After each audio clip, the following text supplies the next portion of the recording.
No matter who you are, no matter what you do, you are a leader. You're a leader at home. You're a leader with your family. You're a leader in the workplace. No matter what you do, you have the opportunity to influence others in a brilliant and a powerful and a positively impactful way. And you might be wondering, how can I unlock even greater power as a leader? And today we're going to be speaking with Charles Daniels, who is an entrepreneur, he's a coach, and he loves to help people unlock their inner leader. And we're going to be talking about what that looks like. We're going to be talking today about things such as how, as an entrepreneur, we can escape the employee mindset. We're going to talk about the difference and the significance between the prisoner and the warden. We're going to talk exactly about what that looks like. And we're going to talk about how you can give life to your desires, as well as the difference between love, lust, how you can accomplish your goals, your dreams, and achieve all that it is you want. So we've got a great conversation in store for you. Welcome to the broadcast. The only fee for listening and watching to the broadcast is when you take away a piece of value, share the show with one person who could use it the most. We don't have ads. We don't have sponsors. We do that because we don't want to interrupt your viewing and listening experience. We would rather just bring you awesome guests and experts who can help you to impact your life. And we don't want to interrupt that. So share the show with just one person who could use it the most. So without further ado, let's talk to Charles Daniels. And for those who don't know Charles is a direct sales and an inner strengthening coach who helps entrepreneurs strengthen the leader within them so that they can give life to the desires they seek and assist others in doing the same. I've known Charles now for a couple months. We actually connected on LinkedIn, Charles, and we started a conversation there. And I remember we hopped on a Zoom call, and guys, there's a few people you might know, for example, Wayne Dyer. So Charles, are you familiar with Wayne Dyer? Yes. Okay. Wayne Dyer and you remind me of him in the sense that I feel very similar when I talk with you as how I feel when I listened to the late Wayne Dyer, rest his soul, right? You are a very experienced individual who's had many different paths in your life. You've been a police officer, you've been a school teacher, now you're a coach, and you've done all those things for many, many years. So Charles, anyways, it's a pleasure to have you on the show. Thanks for being here. Well, I'm honored to have had the opportunity to do this. I must admit now it's my first time, so bear with me. Um, but no, I look forward to it, and I couldn't wait for the day. In fact, I think I was in the backstage in doctors for about a good 15 minutes. But I believe in being on time. I learned that when I became a police officer. I was late for roll call the very first day. And the sergeant stood in my face and he said, "Daniels, this is your first and your last." And I've never been late for anything since. Wow. Interesting. Yeah, I remember when I became a leader in the company I worked for, we had conference calls every week, and I was a sales team lead at that point. And I missed one of our sales team lead calls. And it's like, it got to the point where I literally had nightmares of missing these things, because after I missed this one, the leader who runs the calls, I called him afterwards and I said, "Hey, Rob, I'm so sorry that I missed the call this morning." And he said, "It's no problem, Brandon." He said, "It's your first call that you've missed. Just know this. If you miss another call ever in the future, you will no longer be a leader in my company," he said. And I was like, understood. Okay. How has that Oh, lesson made a difference in your life? What do you believe is the importance of punctuality? What do you think that means? well, if you make an appointment, you're supposed to be there early. All right. I do it mostly because in speaking, I like to sit and observe the people coming in and get a feel for the temperament feel that I receive.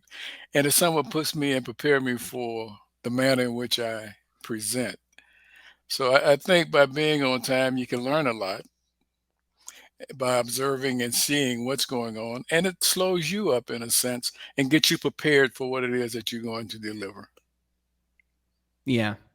Yeah. I mean, even when I've been late to things in the past, like, it makes your entire day kind of lag on, and it feels like you're behind the entire day, even if you were late for something at the very beginning of the day. And especially when it comes to leadership, I mean, if you're setting that example, then that's the reason why your people are probably late as well, because they can see that you don't place an importance on that. So I'm curious, when it comes to leadership, you talk a lot about awakening the inner leader. I like asking this question because I generally get a different definition each time. What do you believe is a leader? A leader is a person to me that step forward and share his or her experience so that others can grow. I mean, you go through things in life, and if you just forget them, it makes me think of a quote that I learned back in my earlier school years, which been some time. They taught me this statement: start where you are with what you have, make something of it, and never be satisfied. And that stuck with me throughout the years. And when I became involved with the entrepreneurship, I somewhat lost touch with that because I put myself in a position wherein that I felt that I had to relearn new things and forget about what I'm bringing to the table. And what it did, it could make a career or a thought about entering entrepreneurship not meaningful to you because you're losing you in the process. You're searching for a new identity, and you don't bring any of you in the focus with what you're saying you want to do. So I spent a lot of months, believe it or not, trying to become something that I was not and forgetting about what I do bring to the plate. Because in entrepreneurship, you got to have a heart wherein that you're helping people and not trying to sell people anything. You're helping people see the need for change within themselves, and then you're sharing or showing that the possibilities of doing that is greater than they think. You know, when we first met, I really fell in love with Be Better because the power to do that is within us. We can be better, but we have to want to be better. I discovered for myself, I discovered that I really didn't love me. I liked me, but I didn't love me. And as I shared with you once, love to me, I was confused because doing movies and reading books and magazines, love was sort of mixed with lust. And it confused me because it didn't place the emphasis on me that I should have placed on me and had the respect and the appreciation for who I am and what I am. And as a result, I was double minded when it came to an understanding of that word. But then once I found myself and began to realize that I had to learn to love me first. And now I can share that love with others. Other than that, I'm looking for someone to give me something that I had to strengthen within myself. And that's when I came up with the thought that inner strengthening, and I shared with you the idea, you know, it's very difficult, but easy in a sense that we can be our own prisoner, but at the same time, we can be our warden. So here I am, a prisoner and the warden. And I ask myself, when are you going to open this up and open you up and stop locking yourself up and being free enough to believe in you and know that nothing is impossible for you? Yes, the words have been shared in the book, like the Bible, but the fact still lies. Did the words give meaning to you to make you want to step forward and do something with that life? Because in order for you to change, you must open up your heart and your mind and give action, not just words. Give action to those thoughts and become one with those thoughts, and your life begin to change forever. There's a lot there to unpack. Okay, I love the metaphor of the prisoner and the warden. And it just blows my mind that you came to that, and I might be wrong, but it sounds like you came to that realization during the point in time when you needed it the most. When did you come to these realizations for yourself, when you learned to love yourself? I left law enforcement and I didn't retire. I walked away from it. I was in law enforcement for about 16 years, and I just got to a point where I started saying that I'm taking people through things that I myself was going through, and I couldn't see myself continuing to do that. So I walked away from law enforcement. I left the country and went to Haiti. I was thinking Africa. However, I didn't have enough money to get to Africa, so Haiti was the next best thing. And I lived in Haiti for 3 years, a year and a half in a tent. And I rediscovered me. And I began to see what it meant to learn to love Charles Daniels and become one with myself so that the next time I got involved with people, I can be a better me in sharing that love. We can't be doubleness in ourselves and feel that we can be single minded in life. We had to make a choice, and the word that I came back from Haiti with was oneness. You have to become one with yourself and not live in a dualistic state, because in that state you are going to be confused and you will not be making the types of decisions that you need to make in order to become one with yourself and fulfill those dreams that you have for yourself. What does that mean, the to have a doubleness with ourself? What do you mean by that? Well, we grew up in a society that taught us that we can and we can't. And as long as we believe that we can do something or we can't do something, then we have to start determining how does that work. We were also taught the fact that I can tell you better how to handle you than I can tell myself how to handle me. And I felt there was something wrong with that. If I'm going to be able to tell others what they can do, I should be able to tell myself what I'm capable of doing. But the time was spent in ensuring me that it was better for me to tell somebody else how they can change themselves.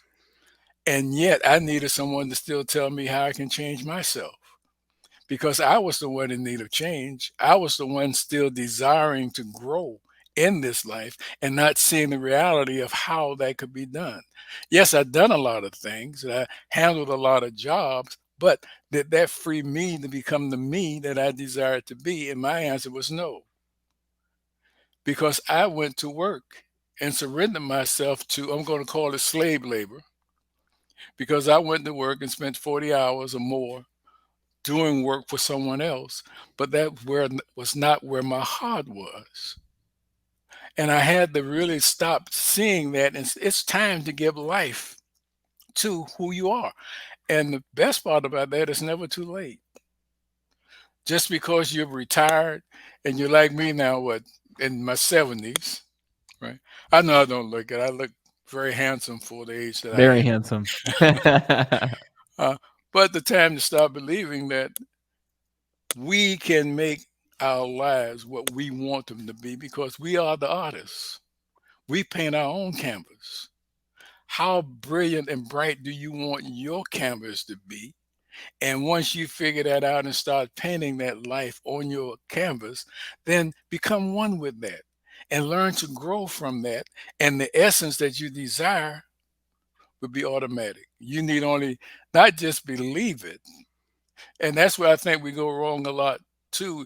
We believe something, however, we don't put the action behind it in order to give life to it. We talk about it, and that's about all we do. And we don't go any further.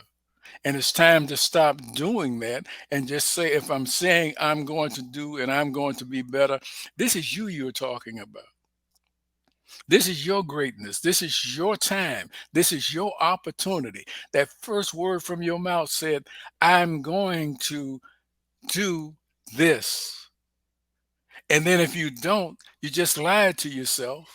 And as a result, those lies begin to build up and they begin to tear you down until you get to the point that you can't see a realistic life for you any longer. And you just live life of being in life and not being productive as you desire to be in this life. And you can. Well said. Yeah. I mean, I think about that and I think about even like going to the gym and the little things that we say that we're going to do. We decide what we want. Maybe it's to look a different way, fit into clothes, feel a certain way. And then we say, okay, well, I'm going to go to the gym on this day, and this day. Well, the day comes and you don't go. And now in your mind, it's not even the lack of the workout that's hurting you more. It's the thought that you said to yourself that you were going to do something and now you didn't do it, and now you're thinking to yourself all day long, oh, I haven't gone to the gym, I haven't gone to the gym, what does this mean about me? And you've got these thoughts inside, and I relate to this because this was me, and it still is me at times when I don't do the little things that I said I'm going to do, and I get back on the path. But you're right, it's that eating away of denying yourself the thing you said you were going to do that would create a better life for you. And I specifically like what you said about your, like the slave labor in a sense of going to work for someone else. And there's people listening who might say, oh, well, I don't think of it that way because I like working for someone else.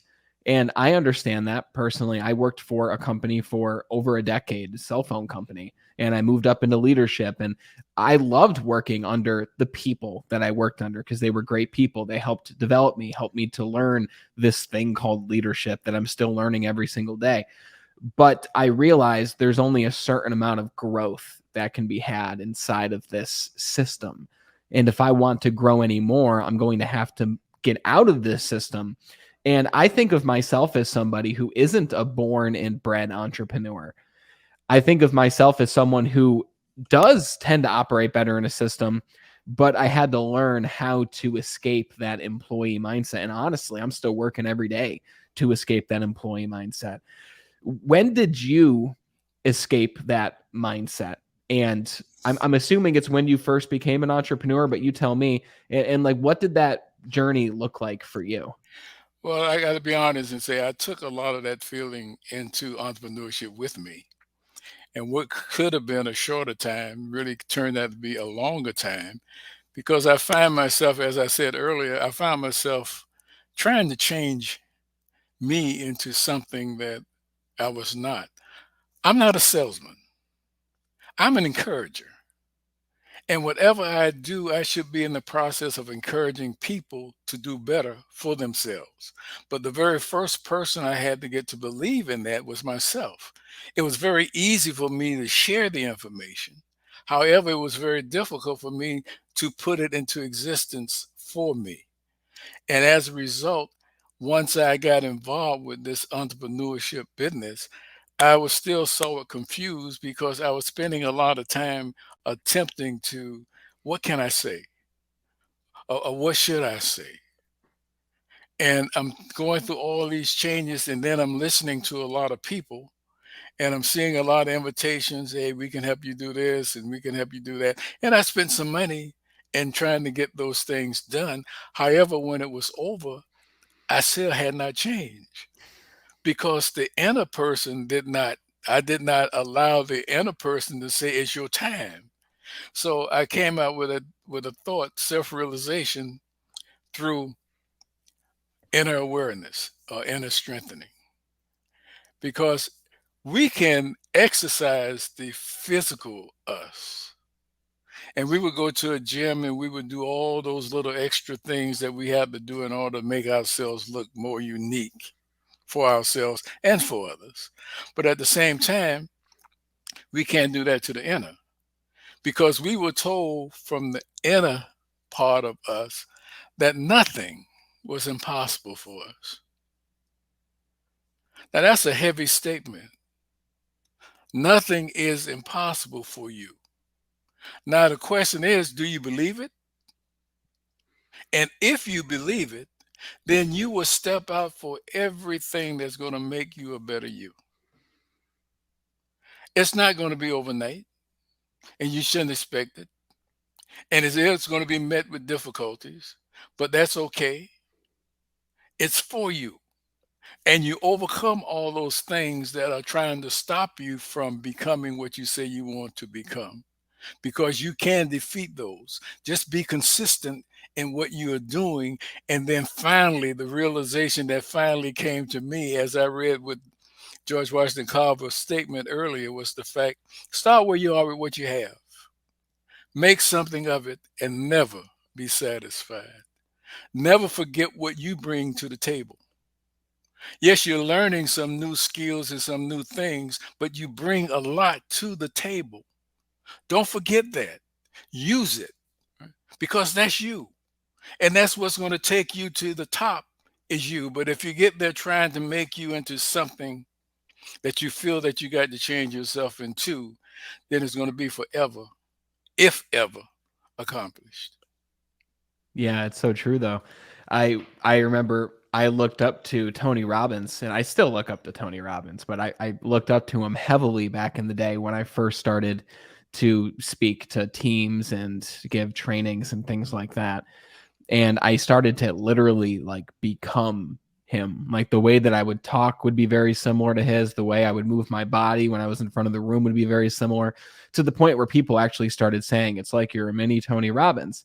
And part of me liked that, but a part of me also realized, do I want to be a miniature version of somebody else?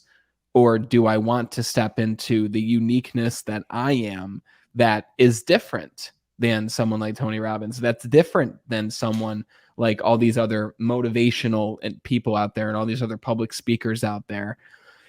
But it took me a long time to really figure out what it was about me that is unique. And still to this day, like I'm still learning new things about myself every single day.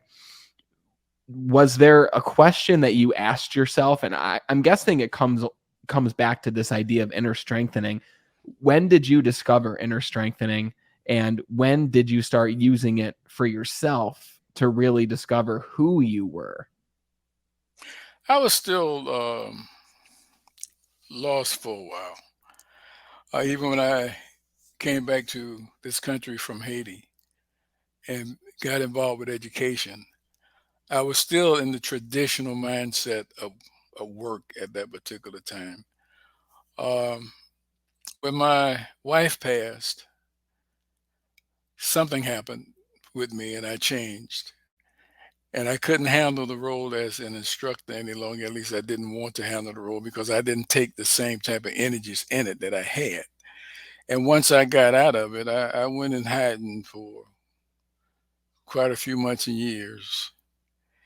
And when I finally came out, I realized that if life is going to change for me, I would have to stop sleeping in it and open up and start becoming something other than what I'm doing with myself at present time. And I found this company that I fell in love with, and the help that I received there was great and still is great. And I decided that, this is it for me. I refuse to go back to traditional work. But I realized that my money wise, and when you leave your jobs and retire, you don't get the same monies that you were making while you were going to work, right? And I lost over 40% of my income once leaving education. Now, yeah, it was enough to help me live in life, but it wasn't enough to help allow me to do the things that I wanted to do in life. And I didn't want to just lay back and just half live life when I knew there was a lot of things I wanted to do. In order for me to do them, I had to be doing something to have some earnings coming in, but I would refuse to go back. I did do some substitute teaching for a minute, but that didn't last. That didn't last too long. My only mistake in going into the entrepreneur field was the fact that I wind up trying to recreate me. And I sort of put me on a shelf and then allow all this that you're hearing now come out when I'm talking to people, because this is how I approach people. And even in my Toastmasters days, this is how I come across, because nothing is impossible for any of us. If we want to do it, we can make ourselves be better when we adopt that statement and not only allow it to be words, but to give those words some reality. You can be better, but you must want to be better. And the trick for me, now this might sound a little crazy, but I would go in the bathroom and I would look in the mirror and I would talk to myself and I would tell myself, you are a dynamic looking fella. You were gifted with the words to share. There is nothing that you cannot say or do because you're dealing based upon what you feel and what you think and how you carry you. You have a dynamic message. Why are you so stubborn not to be able to see that for yourself and put that out there so others can hear and they too can awaken to the reality of the possibilities for them? And what I was doing, I was really learning how to love me and how to appreciate me and how to give me credit for what I do because there's a uniqueness in each and every one of us. You know what it is for you. I discovered or knew what it was for me. I just didn't put it out there like I'm putting it out there now. It should have been out there a long time ago. That's my thinking, but time is not in my control. I didn't do it then. But the opportunity to do it now. You don't have to go the number of years that I went to awaken yourself. You have the key. You are the warden. Yes, you are a prisoner to this life, but do you want to unchain yourself and become the real you that you know that you desire to be and begin to live it? And once you get in tune with it, your life will change forever. Wow. Well said. I'm curious, when you came back from Haiti and in the words that you used, you said you went into hiding for some years. And then you decided, I'm simply sleeping on life right now versus becoming the next version of myself and becoming more. Was there some turning point or event that helped you to realize that you weren't becoming more in that moment? I mean, Tony Robbins says if you're not growing, you're dying, right? And it sounds like in that moment you were dying. What helped you realize, because even you just said we can all be better. We can all accomplish whatever we want if we want to accomplish that and if we really want it. What was the transition point when you were in that hiding away period that helped you realize that you could accomplish what you wanted and helped you set a new path forward? Discovering what you want and believing enough in it to give life to it and discovering why was it important to you to do it. And what's important to me is the fact that I'm giving life to who I am because I am an encourager. I love encouraging people, and I'm not doing that. And as a result, I'm failing myself, and I had to deal with the reasons as to why. And a lot of times, a lot of past fears, maybe I went through a process of feeling that I wasn't capable of doing this, uh, fear of what people might be saying or thinking. And I don't know why I was taking myself through that because I received the DTM award with Toastmasters and I talked to a lot of people in Toastmasters. However, I made Toastmasters a comfort group and it didn't allow me, or at least I didn't allow me to step forward or step out there and become more involved with reaching people with the things that I had to say. And I had to awaken to how important is what I'm feeling to me. So the why in your life is critical. Why is it important for you to make a change? And is it important enough for you to say no more and step out and do what's in your heart to do. We could dream about it forever.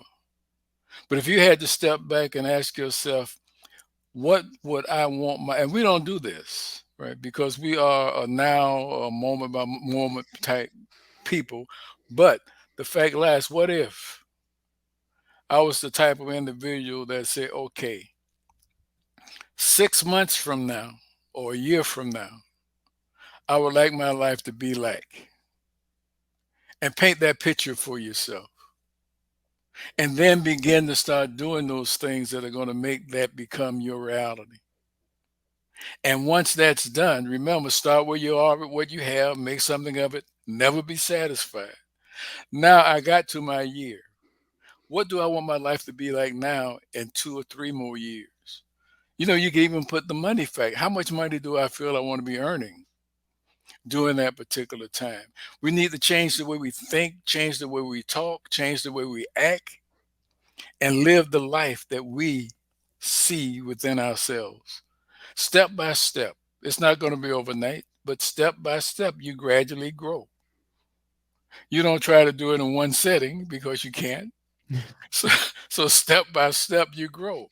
You're not living the past, because if I went into my tomorrow and I look back into my tomorrow, and here I am in my today, but I'm still doing what I did yesterday, then I have not grown.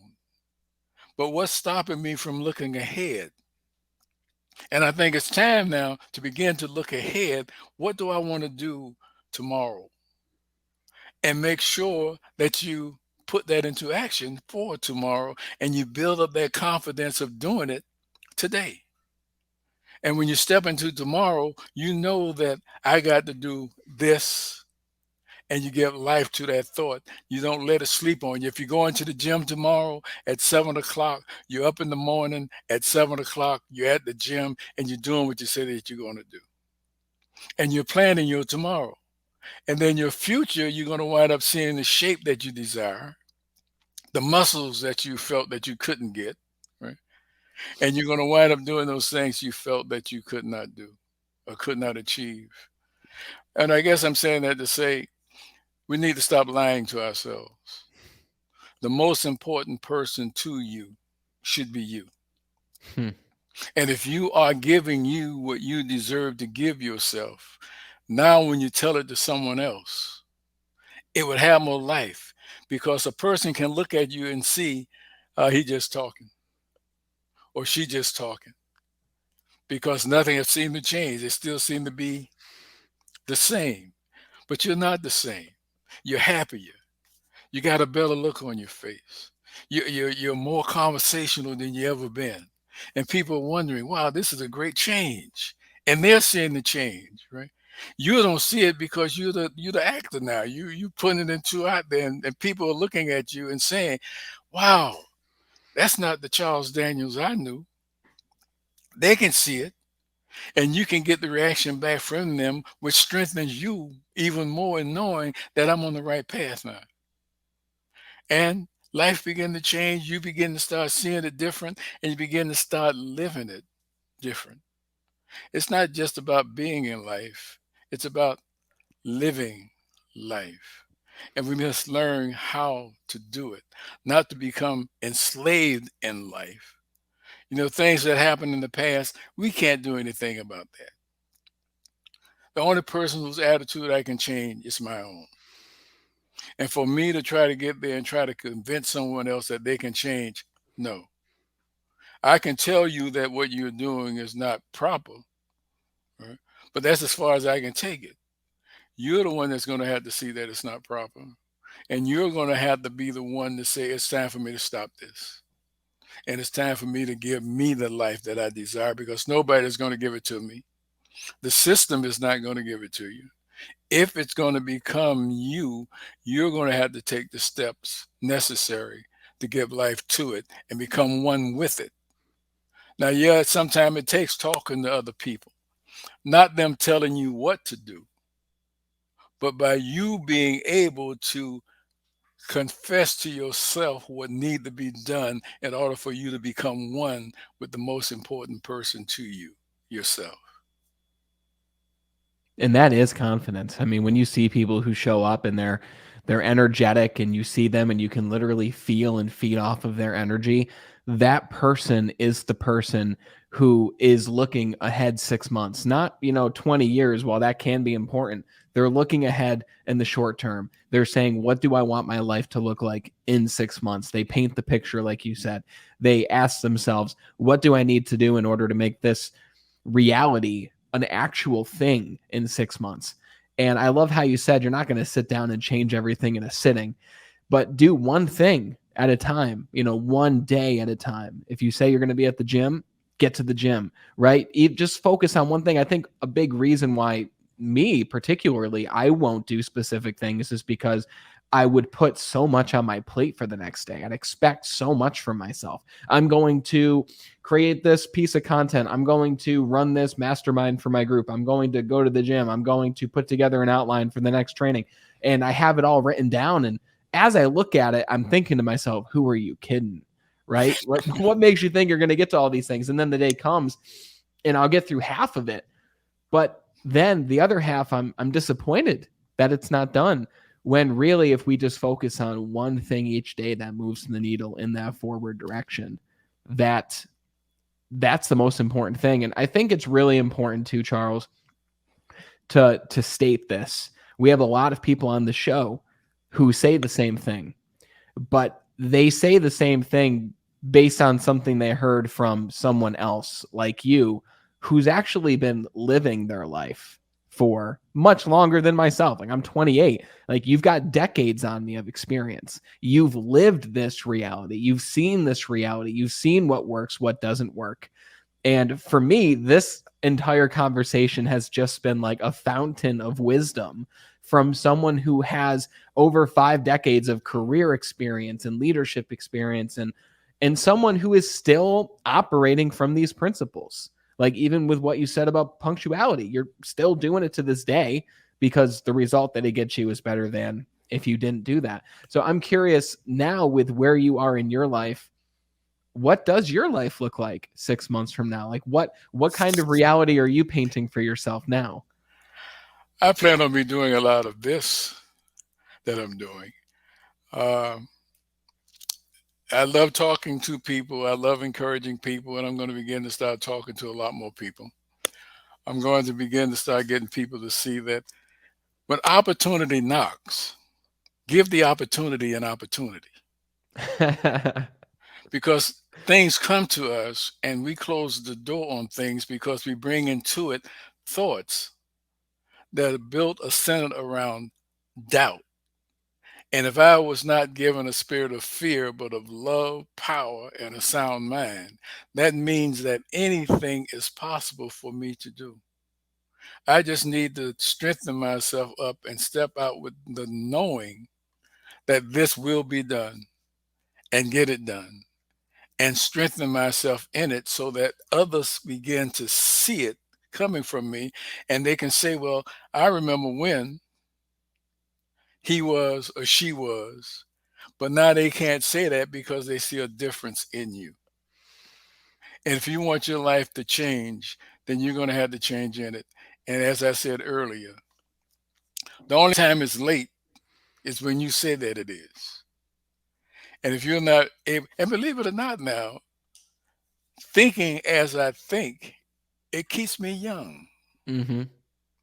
If I fold it and put into action what they say that senior life is supposed to do, that means that growth stops. And growth shouldn't stop because even though I'm a senior, I still have a mind and still a mind full of growthful type thoughts. Why am I going to put it to sleep? And to put it to sleep means that I weaken a lot of things within me that make me become older, that make me want to stop, that make me just surrender. And you shouldn't do that to yourself. Age to me is just a number. Now, I can't put myself to sleep and do nothing, but in doing nothing, you'd be surprised. You're around 28 now, or younger, or even in your 40s. But you start getting older, your muscles want to start doing tricks on you. Your joints want to start talking to you. You start telling yourself, okay, I need to be exercising. I need to be doing something with this body because this body is not acting right now. And what's happening, you're not using it. And if you Mm, don't use it, the same thing with the mind. My mind is still with me. And I keep it going with me because these thoughts, they're alive in me. And therefore, when I'm out doing what I'm doing, I'm releasing those things, and there's not building up in me a bunch of negative feelings, and negative emotions, and negative actions that stop me from giving life to the essence, the trueness within this complete body. Don't surrender your body by saying, I can't. Challenge yourself to every opportunity you get. Remember what I said, when opportunity knock, give the opportunity an opportunity. Who knows? It could be what you need in order to open your door and allow you to become the free man and not the imprisoned one. You hold the key to your success. If you can see in the back, I got a big key on my door, and it's there for a reason. My freedom is in my hand. Your freedom is in your hands. No one can free you but you. Don't allow your mind to be clogged up with all the things that are going on in the world. Let your mind be filled with those things that you can do to be free in it. Those things are going to take care of themselves in the long run.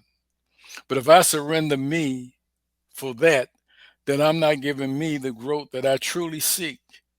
And if I seek it for myself and it tells me all things are possible for me, why continue closing the door on yourself? Free yourself with your words through your actions. It's time. Don't you think it's time? it's time.